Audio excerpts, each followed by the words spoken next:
Welcome to the Hosel Rockets Podcast, the #1 golf podcast for new product launches, interviews with industry experts, golf trends, and more. Here are your hosts, Jen, Ken, and Bill. Hey, welcome to Hosel Rockets. I'm Jen. I'm Ken. And I'm Bill. And this week, we are going to be talking about our New Year's resolutions. Because it's... 2020! Wow, 2020. And then at the end, in Jack Bergeroni experience, we are going to tell you how to improve your game using proven tools on basically taking what you want to do and making it a reality. Jennifer, the non-golfer, is going to teach people how to play better golf, clearly. Can't wait for this. All right. This should be very worth sticking around to the end. Could be 2021 before that happens. All right. And who's our special guest? Bill, you should know. You want me to say? Yeah, you can say. I think it's the executive director of the First Tee of Greater Sacramento. Woohoo! And do you know this person? I do. Just Why? a little bit. She happens to be my wife, Angie Dixon. Is Angie coming Dixon. here today. Yeah, that's exciting. So, before we introduce Ange, what are your New Year's resolutions? Well, mine is to walk out of the studio here and to get into my flying saucer and to jetson away up in the stratosphere. How about that? Is that going to happen now? It's 2020. That's what we were always told when we were kids. Totally. This has We have been already gypped. gotten off the rails. Yes. All right. My New Year's resolution is not to have New Year's resolutions. I like that one. Yes. Do you know that your goatee matches your your sweater vest thing? That has way more black in my sweater vest than is what is in my goatee. That's a pretty good version of gray. Yeah. I think she just said you're old, Kenny. Yes. I don't know. Yeah, hopefully your wife is nicer than my wife She is will be. when she comes in, clearly. Yeah. My New Year's resolution is, so in 2019, I lost 87 pounds. My goal is to lose a total of 110 pounds. So my goal is to sounded finish like bragging.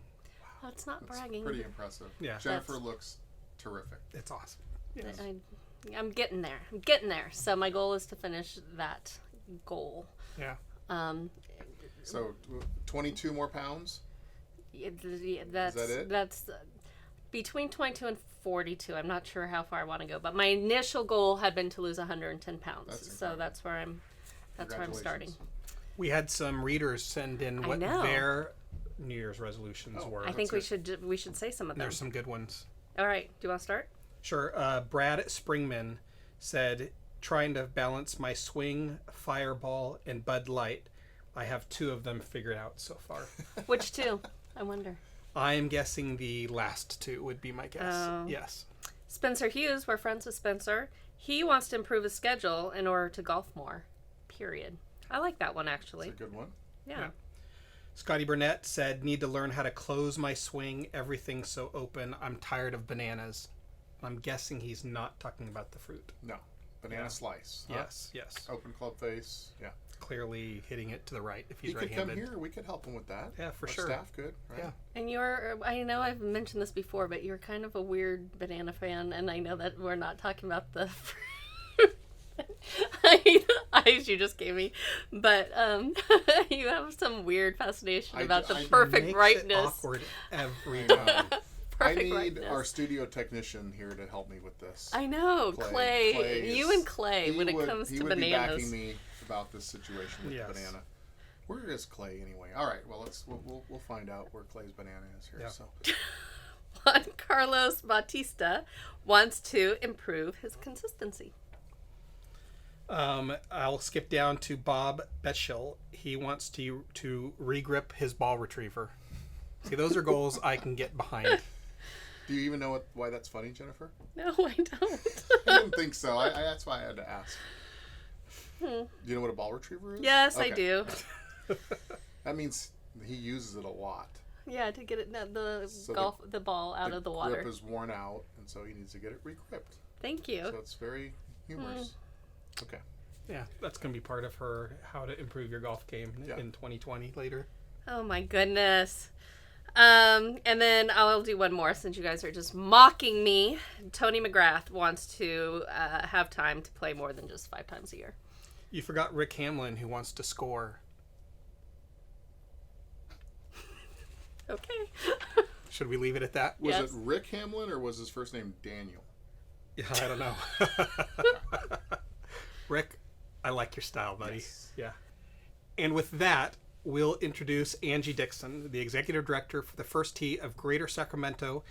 She has been a Sacramento resident forever, a graduate of our own junior programs here at Hagen Oaks, and we are thrilled to have her talk about what's going on nationally and regionally in junior programming.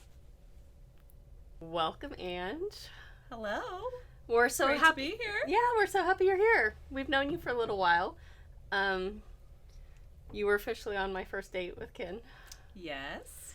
I was too. Yes.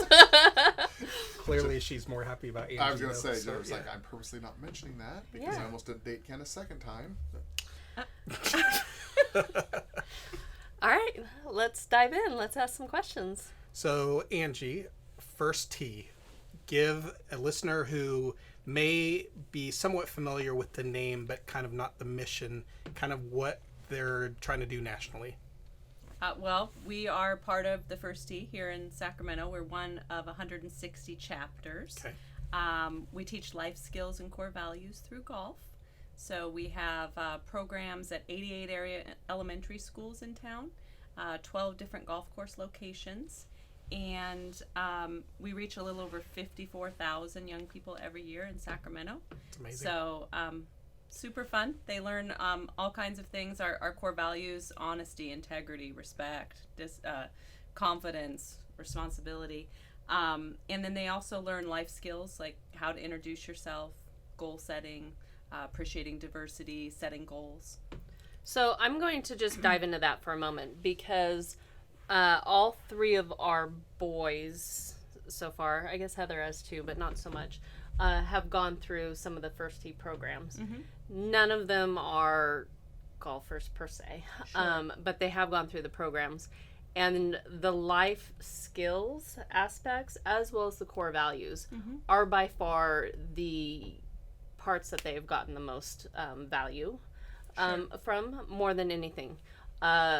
My kids, to this day, talk about how those are the pieces that have helped them in job interviews, have helped them with scholarship interviews, have helped them with basically life.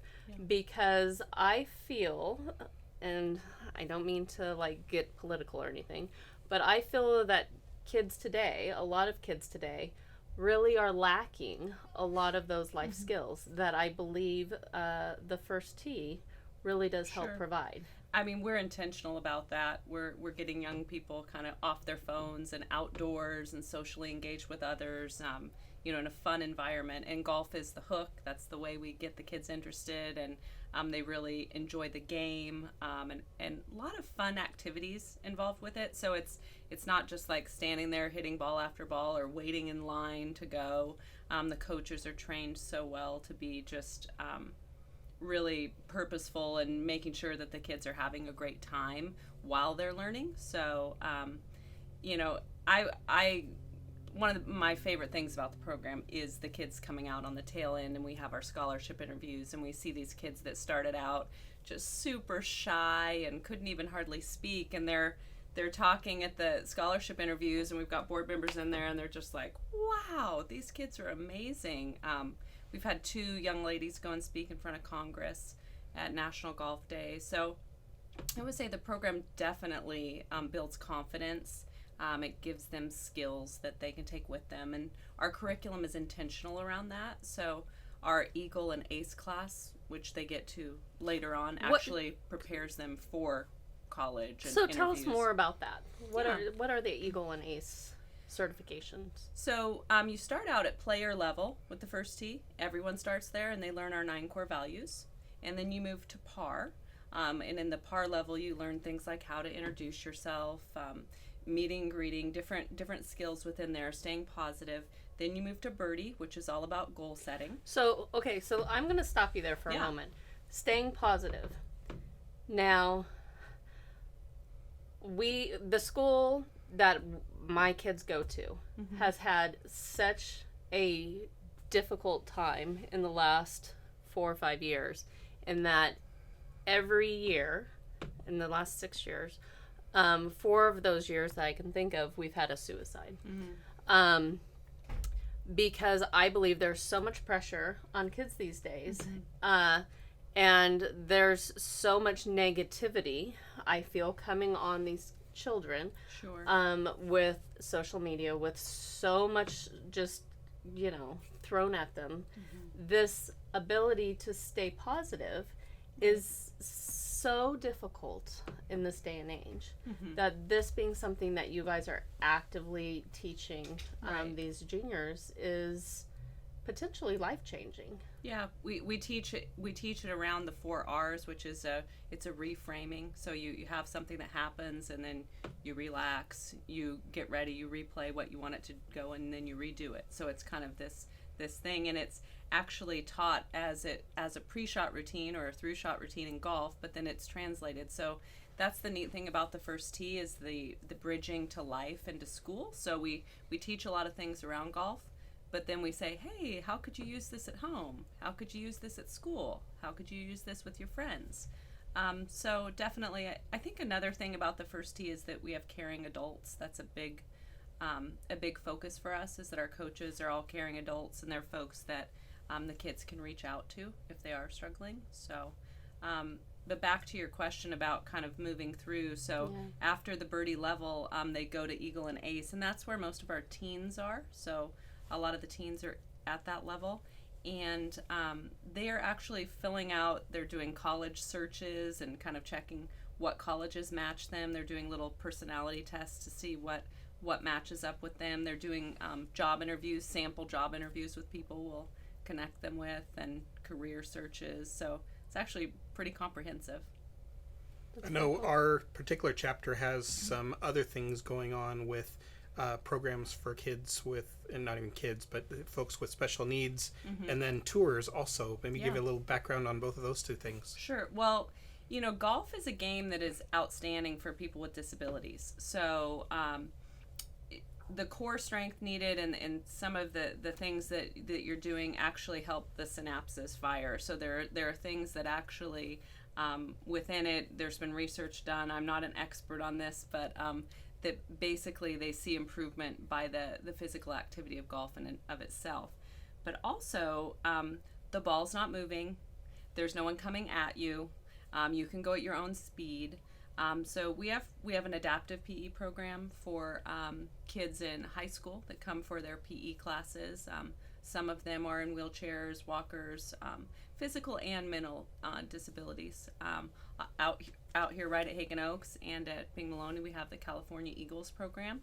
And that's for golfers of all ages, athletes of all ages, to come out, and different skill levels or groups. Some of them go out and play on the course, and some are kind of just at the putting green. Many of those folks have Down syndrome. You've had a couple of national gold medal winners come out of that program in the Special Olympic Games too. Yeah, and the program started right here in 1984, I believe, 1985. I volunteered in that program in high school, and some of the people are still in the program today that were there in high school, and just see you and remember you like it was yesterday. Definitely a special group and super fun. Really neat for us to have those programs. We also started an Elves for Autism program this year, partnering with Ernie Elves, and have seen a lot of success with that. They've got really some proven methods around autism as far as different ways to set the class up.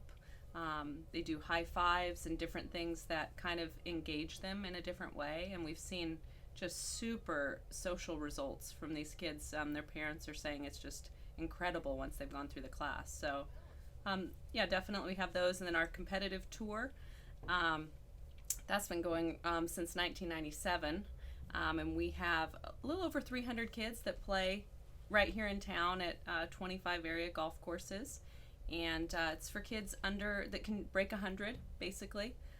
They're age 12 to 19, and super fun. It's a really neat It's a really neat program because they get to actually put the life skills and core values to test in a competitive environment. Well, a lot of the private country clubs that are, fairly exclusive open their doors wide open for you guys, and it gives them a chance to play some facilities that they would never have the opportunity to play otherwise. They play Serrano, Del Paso, Rancho Marietta, Sierra View, Northridge. They've played a lot of courses around town. So So I have a question for you. So the first tee, you're talking Greater Sacramento. The first tee is a national program. We also have international listeners. Is there an international They have started some chapters internationally. So the best way to find out about a chapter near you is to visit thefirsttee.org. Okay. And then that you can just plug in your zip code and it'll let you know the closest chapter to you. Okay. And then our programs for June. Now, what age levels for kids are there programs for? Here in Sacramento, we start at 3 years old. Right here at Hagen Oaks, the Tots on the Tee program, which is super fun. It is a hoot. Yes. I know we had our daughters start at 3, which is pretty fun. And so they start at 3 years old and go all the way to their first day of college or 19th birthday. Is that average? I mean, are there programs all across the country with that? We have a true farm system here. Really started by Ken Morton Sr. initially, and just kind of the mindset of that, and moving kids all the way through and giving them a next step opportunity every time that they pass something. So, you came to a camp. Well, now you might want to do after school programs. You're in after school programs. You might now want to do a play league. And now you might want to be on the junior tour. So we actually are a little different here in that. Several chapters do an outstanding job of those type of things. I'd say the majority of kids in the first tee programs are probably like 8 to 12 or 13. Okay. Yeah. You might touch on, since we do have such an amazing farm program for the first tee of Greater Sacramento, what's one of the ultimate things that a lot of the teenage kids strive for in September every year at Pebble Beach? So the Pure Insurance Championship at Pebble Beach, formerly known the First Tee Open. It's an amazing experience for the kids to go and play with a Champions Tour player at Pebble. And our chapter has been just super successful in that. We've worked really hard with the kids to prepare them. Like you said, having them, they go through interviews. We have interview prep. We have a time where we look at the applications, and everybody says these are the things that are encouraged on this. You need to be working on your community service because this is a thing. And so kind of preparing them ahead of time because we have a bus trip that goes there every year, and a lot of the kids that go on the bus trip are like, I want to come back and play in this tournament. So we have actually had the most kids play in that tournament every year since inception of any other chapter. That's very cool. Yeah. So, and you guys can talk personally about what it means to a kid to spend those 3-4 days down there. In our the daughter race, Emily got an opportunity to go, which was just what did that weekend mean to her? I mean, I would just say, first of all, Angie was talking about kids that are shy. I mean, Emily was very afraid, for lack of a better word, to say hi to anyone, to shake someone's hand, to look them in the eye. She learned all those skills being in the first tee program, eventually writing the essay necessary to even get to the interview process, having her golf game at that level to be able to play, and she did fantastically well in the interview, and she was chosen or selected to be able to and also, I think she was surprised at all the things she had done. Right. She'd gone on missions trips, and she'd done volunteering here, and she'd helped in the nursery at church, and she'd helped in this program and that program, and she helped Cal Eagles too. Cal Eagles. She listed the whole thing out, and it was like, wow. It kind of felt like a really big accomplishment, and that alone gives her lots of confidence. Oh yeah, totally. Oh totally. And then it actually helped her with future applications for all kinds of things because she had everything all documented. Yeah. And the week was fantastic. Yeah. I mean, it was. Who was she paired with? I just forgot his name. Craig Perry. Yeah, there you go. Okay, I can picture him. Yeah. From Australia, awesome gentleman. His whole family was there that week. He'd been a multi-winner on the PGA Tour and had taken basically, I think it was 10 years off. He retired from the PGA Tour in 2006 to go back and raise his family because they were all teens and younger, and then now they were all in their early 20s when we saw him. He decided to go back because he had exemption on the senior or the Champions Tour for a couple of years, and so he was He was very, very kind, very supportive of Emily. His family walked around to them, and we just met them all, and they were just wonderful people. There's some good parallels there with him taking off that time and being with family and then coming back and playing an event like that for sure. For sure. Yeah. Yeah. So I think a really cool thing about the first tee is that you're not only preparing kids in the game of golf and teaching them those skills. You truly are teaching them life skills. Oh, yeah. And teaching them to be the skills that are going to benefit them as adults, and giving them the confidence to make it in their futures. Yeah, absolutely. I mean, that's the focus for us. That's the reason we do what we do every day. You've had some big success stories come out of our program right here. Yeah. Maybe mention a couple of them. I would say Kristen Redhorse is a success story for us. She really wasn't even that great of a golfer, and she became a better golfer as she went through the program. But she ended up with a full scholarship to NYU because of her time with the First Tee, and through a First Tee scholarship offered nationally, became a producer with ABC and super successful. Noor Ahmed is another young lady who just started off super shy and was actually bullied quite a bit, as we learned later, and really developed some great relationships with our staff here, our chapter team, and helped her grow. And boy, that young lady just gave back. She's been in Golf Digest. She's done all kinds of things. She went to University of Nebraska. She was one of the ones that spoke in front of Congress. Both of those two young ladies did. Cameron Champ, obviously, he's a huge success story. I couldn't be more proud of him for the young man that he is. Yeah. I mean, he obviously is a PGA Tour champion now, but he is a great young man, just super respectful, caring, kind. Definitely grew up right through the program, started with us at 8 years old, played with us all the way through, and learned a few things. Won the First Tee Open at Pebble Beach when he was there. Had a great experience with his grandpa there on the bag caddying. So, yeah, there's a few. There's quite a few. Yeah, over the years, had to have been a couple hundred college scholarships for kids going through there. I mean, if not more. Yes, absolutely. And with the First Tee, and then also Morton Golf Foundation gives scholarships here locally. So we give scholarships to kids to get them kind of started in their first year. But then also the kids who've gone through the program have earned college scholarships through golf and scholastically as well from the colleges. So, yeah. If you have a child who's, just kind of finding their way through elementary school, how would you recommend them getting connected with their local First Tee chapter and kind of getting their kid embedded into the program? Well, you can just visit thefirsttee.org. It will tell you all the program locations that are near you, and you sign up directly from the location. So if Empire Ranch is the closest one to you and you want to go out there, you go for that. If you're here at Hagen Oaks or Wood Creek or Diamond Oaks in Roseville, we've got Emerald Lakes, Wild Hawk out in Elk Grove. So, really all the bases are covered. But if you click on that, there's a link to the website and the junior programs at every course. The camps are great in the summer as a way to kind of get kids exposed. But the after-school programming is outstanding because it's something that's regular and they can come each week and kind of, either once or twice or 3 times a week. They can kind of pick what they'd like to do. But it's really a chance to kind of, have it be a little more regular, a little more routine. Sure. As we look ahead, what's kind of in the future for the First Tee nationally? Kind of what kind of things are on the horizon for them?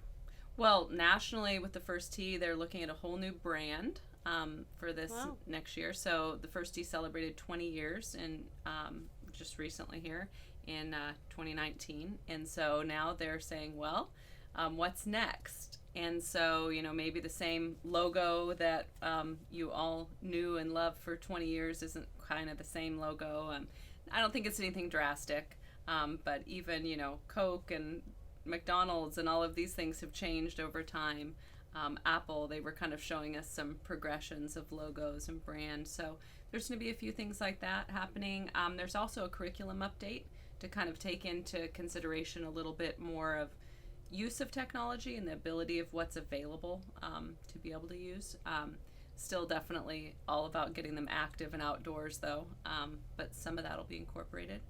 So definitely the Pure Insurance Championship is still happening and super exciting.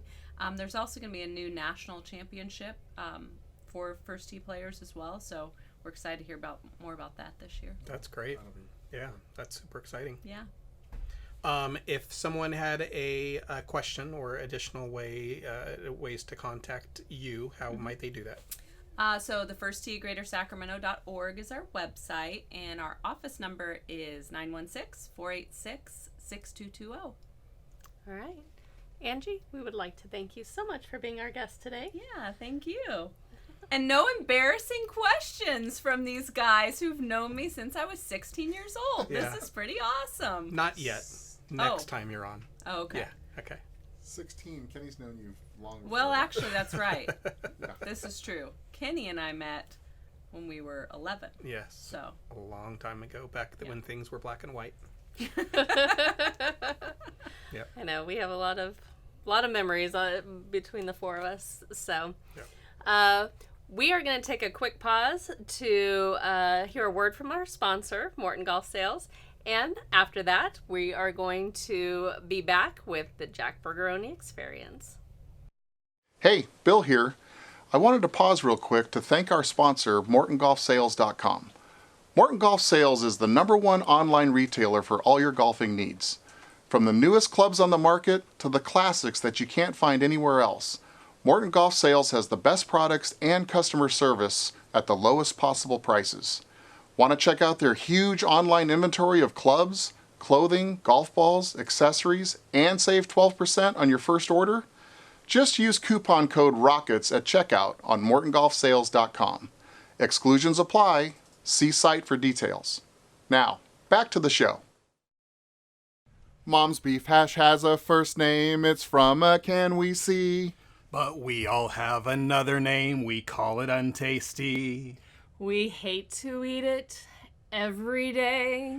And if you ask us why, we'll say, 'cause Mama's hash tastes like trash and we should feed it to the dog.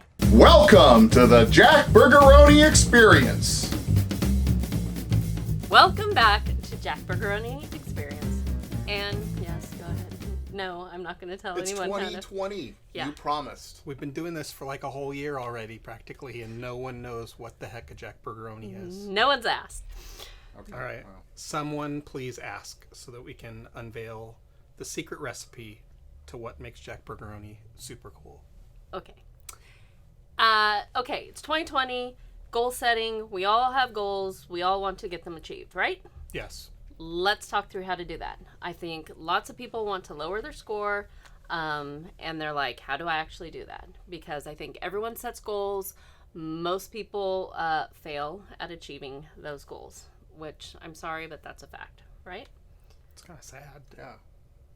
Well, Way to bring people down. Yeah. Most of you out there. Yeah. Jennifer clearly has no faith in your goals out there, folks. I do have faith. I thought we should talk through how you can set goals, how you can achieve those goals, and with you guys here to help us, we are going to have just the best year ever. Okay. Fabulous, right? Let's hear it. All right. Yeah. Because you said you had the secret. I have the All right. secret. Okay. Secret sauce right here. Secret sauce. 1, set measurable goals. All right? Okay. Okay. Achievable, measurable success. So, don't go out and go, I want to lower my score. That's not gonna do anything. So this is a conversation. You guys need to join in. So, what would be a good goal to set for 2020 if you want to lower your score? Would it be I want to go lower my score, or would it be I want to shave 5 strokes off my putting in 2020, or I want to add 5 yards on my drive? I mean, what is a good goal to set when you're going out there for goal setting? Well, here at work, we set what we call WIGs. They're wildly important goals. And I think what you're talking about is just that. It's, that you want to move your average putting strokes per round maybe from 35 to 33 or 35 to 32, and that's the goal. But then they need to be measurable. They need to be measurable. Yes, and typically by score or by yardage or dispersion or fairways hit, whatever that is, it's something that you can measure. And they need to be, and ideally you're going to have short-term goals, middle, like medium goals, long-term goals, etc. Yeah. And you should have your goals be stuff that's measurable, stuff that you can, that are realistic, stuff that you can achieve, and you need to have basically a roadmap on how you're going to achieve that. Yeah. And for us, we call them lead measures. So it's all the things that you're going to have, and if the goal is that you're going to reduce your average putts per round by three strokes around, what are the things that you're going to implement either in your daily, weekly, or monthly behavior that are going to actually cause you to do that? And that might be committing 15 minutes a day to putting in the office, or going out before, carving out an extra 15 or 20 minutes before the round to actually practice on your putting. It could be finding 10 new drills that you're going to do, but whatever those are, it might be 3 to 5 things that you're going to work on consistently that you believe that if you do those are actually going to achieve the goal. And I'm going to talk through this, since I don't play the golf, but I'm going to talk through it on how... Play the golf. Okay. For me, on losing the weight, playing the golf, on what was successful for me, which was not, here's 15 different things on to get from point A to point Z. But like for me, step one was tracking all the food that I was eating. So maybe you go out and with a yardage book or something, and you just start writing down like how you're shooting every shot on a hole, so you can get an idea. I know when you grew up, your scorecard, you would have lots of additional detail in addition to score. Whatever the score was on the hole, then we also talked about, first of all, how many putts you took on that particular green. We would document sometimes if you missed the fairway, did you miss it left, did you miss it right? Sometimes I even put what the yardage was on the second shot. Did we miss the green? Did you get up and down? All those kind of things. So sandies potentially. Yep. So you're keeping statistics a little bit. Because knowledge is power, and you might think that you're doing something, but when you actually start writing down and getting that knowledge and that information, you might find out that it's completely different from what you actually think that it is. Yeah. So that for me was step one, is just starting to get an idea of what you're currently doing. Then for me, step two is starting to make little changes. And the other thing for me was I've never gone into, like, my big goal is 110 pounds, which, like I said, I haven't made yet. I've always made it 5 pounds. So anytime anyone's like, well, how much weight are you trying to lose? It's always just been 5 pounds, because that is an attainable goal. So if, like, you're just starting golf, wanting to become a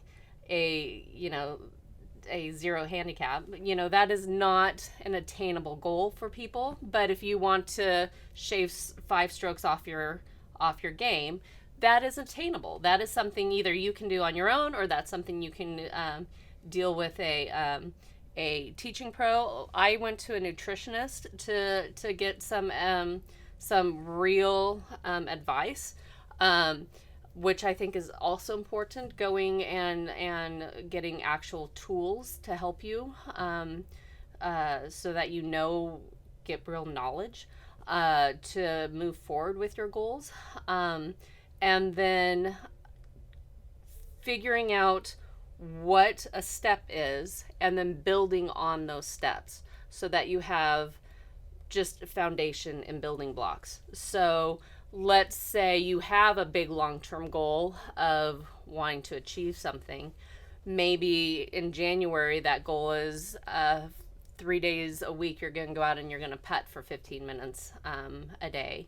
And then once you've gotten that in your routine and you're like, okay, I'm doing this, maybe the next month you're doing that circle trick? What is? Can one of you explain what that goal? Well, it's placing 8 to 12 balls around a hole at a certain distance and not going to a longer distance until you make 100% of that particular putt. So that is an achievable, attainable. That's a goal. I mean, that's a thing. And so once you're doing that, once you're getting that done, that's the point that you're building on and getting a secondary thing into your game to help your golf game.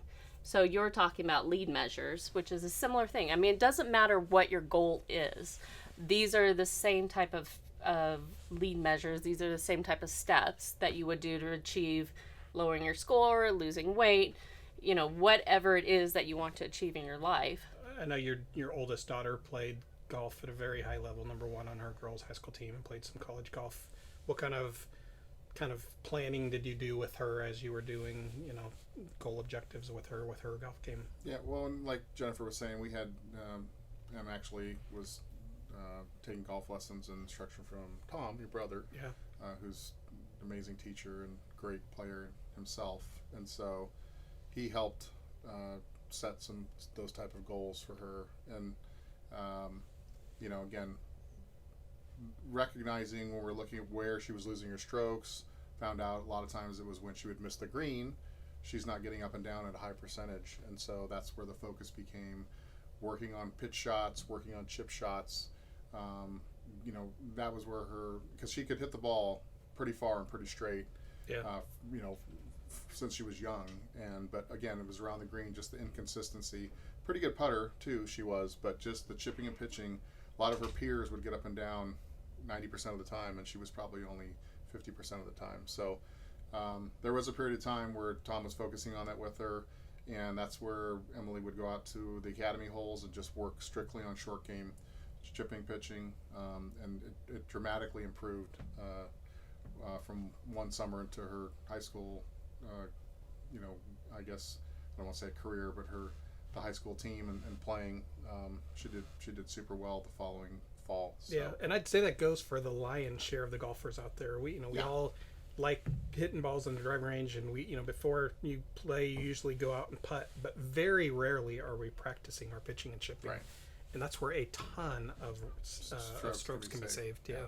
And I also want to say that these type of ways that we're talking about, these lead measures, doing one thing, making that sort of a routine, for me, making something where it becomes just part of my routine before adding the next step. I try not to look at, what I try to do personally as a diet, but more as a lifestyle change, because what you're trying to do is you're just trying to build these as new parts of your routine, as just new parts of your life, to make them just habits. Yeah. Right. You're trying to make them habits so that they're sustainable, so that they're part of your life, so that they are then successful for you. And I think that is how you achieve success in the long term. Yep. Would you guys agree with that? Absolutely. Yeah. So another point is, I don't think it's wrong to look towards your friends or playing partners to help you as you go to achieve your goals, because I think as you're starting to achieve success, or as you're looking to improve, asking for friends who maybe are a little bit better than you, or who are also looking to improve, to maybe join you to achieve this, because I think being with other people is also help motivate you. Yeah, well, I mean, you want to look to those, if the best putter in your foursome, what is he doing to be such a good putter, and using those methods that he's doing behind the scenes. And then also you can use the players in your group as really a good measuring stick. I mean, if you're if you're wanting to hit it farther, and you set up these lead measures of stretching and weightlifting and hitting more shots out on the driving range and working on flexibility and all those different things, you're going to be able to tell over the course of a few rounds whether that's working. And, a lot of times you think you're hitting it farther, but if you go from hitting it 10 yards behind the longest hitter and you're forced him to actually hitting it by him, man, that is a great feeling. Yeah. And they'll be probably pleasantly unsurprised or surprised, but unpleasantly, too. If As you start taking their money, too. So, yeah, for sure. Yeah. All right, that's my thoughts. I mean, do you guys have anything to add, or what am I missing there? At the very, we really wish all of our listeners and watchers out there the best of 2020s and getting all they want out of their golf games. Yeah, for sure. Or whatever goal you're setting if you have a New Year's resolution. Yep. And mine really wasn't getting into the Jetsons Mobile out front. I know that that's not actually there, and it's not going to happen. So it's not. No. So I'm sorry. Okay. Do you have an actual New Year's resolution? No, I'm kind of like you. I lost about 50 pounds between 2018 and 2019, and he looks really good. I had no goals, no lead measures, no nothing. I just did it, and you've kept it off really well. Yeah, pretty well. I need to lose more. No, seriously, I could get a little more fit and a little more healthy for 2020. So that will be a goal of mine. Excellent. Yeah. We would love to hear what your guys' New Year's resolutions are. Do you make any? Do you keep any? And have you kept any? And we would like to thank you for watching us. However you watch us, if it's on podcasts, if you're watching us on YouTube. And we invite you to join us next week for our next episode of Hosel Rockets. Until then, take care, and we'll catch you next time. Bye.